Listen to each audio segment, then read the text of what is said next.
Voilà, ils vont nous dire, voilà, Momo Diarra dit bonjour. Bonjour à tout le monde, bienvenue sur le Baobab. Merci. Et nous sommes là, comme on fait la surprise, regardez qui est là, votre digne fille, notre soeur, notre mère, l'Afrique. Comme je le dis souvent, si vous avez vu Aminata Traoré, vous avez vu l'Afrique. Vous avez vu la descendante de Sundiata Keita, la guerrière, la fille des forgerons, la fille des savanes. Bienvenue sur le Baobab, Aminata Draman Traoré. Merci. Le plaisir est le nôtre et merci de nous avoir accueillis. Et vous êtes sous le Baobab, la parole est à vous. Droit de naissance oblige. Merci de m'accueillir sous le Baobab.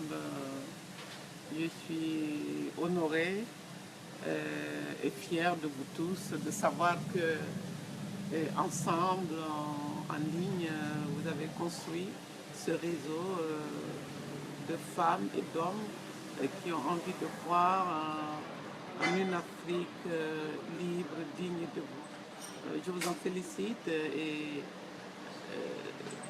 la notion de baobab est bien choisie. Et c'est un symbole fort de la force de l'Afrique, de la résistance de l'Afrique. Donc j'envoie mes salutations à l'Afrique résistante. Merci, tout l'honneur. Beaucoup de personnes sont déjà connectées. Le bonjour de partout. Et j'aurais une seule question, puisque pour nous, sous le Baobab, nous avons besoin de références. Nous avons longtemps été aliénés, un peuple égaré par des multiples, l'esclavage, la colonisation. Aujourd'hui, vous êtes pour nous une sorte d'inspiration, un modèle social. Que pourrons-nous faire pour avoir plus d'Aminata Traoré et surtout suivre le pas d'Aminata Traoré qui est pour nous aujourd'hui un modèle social?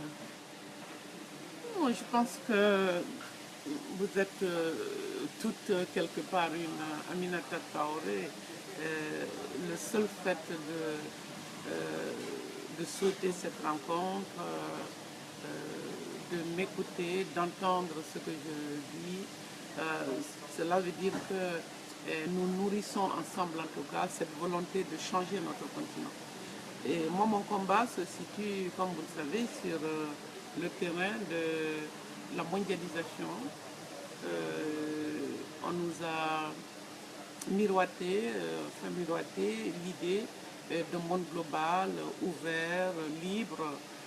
Malheureusement, la question migratoire est là pour montrer qu'il n'est pas ouvert, qu'il n'est pas libre et que la prospérité promise depuis plusieurs décennies, si elle existe, comme nous le disons au niveau du mouvement social, les richesses sont concentrées entre les mains d'une minorité.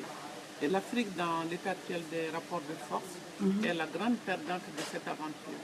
C'est de cela qu'il faut qu'on prenne conscience.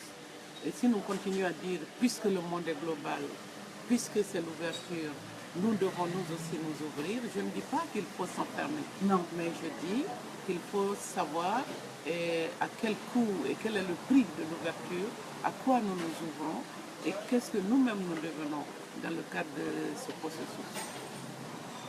Et aujourd'hui, par exemple, où le marché, l'Afrique est en train de prendre le train un peu en retard, et avec votre expérience surtout globale et aussi vous avez été un peu plus proche dans la gouvernance, que pourrions-nous faire aujourd'hui pour émerger, pour vendre l'Afrique sur le plan déjà continental et sur le plan mondial?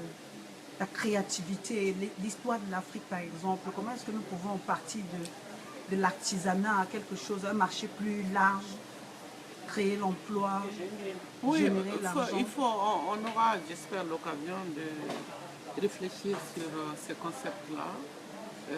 Moi, je parle rarement de retard et de rattrapage. Parce que si on se situe sur ce registre, on se morfond sur soi-même en disant les autres nous ont dépassés. Il faut donc, si nous estimons que les autres nous ont dépassés, ça veut dire qu'il faut emprunter la voie qu'ils ont empruntée pour nous en sortir. Bon, il faut constater aujourd'hui que les pays les plus riches qui prétendent nous guider sur la voie du développement sont confrontés à l'épineux problème de l'emploi. Merci. Et au problème de la paupérisation, de la précarité.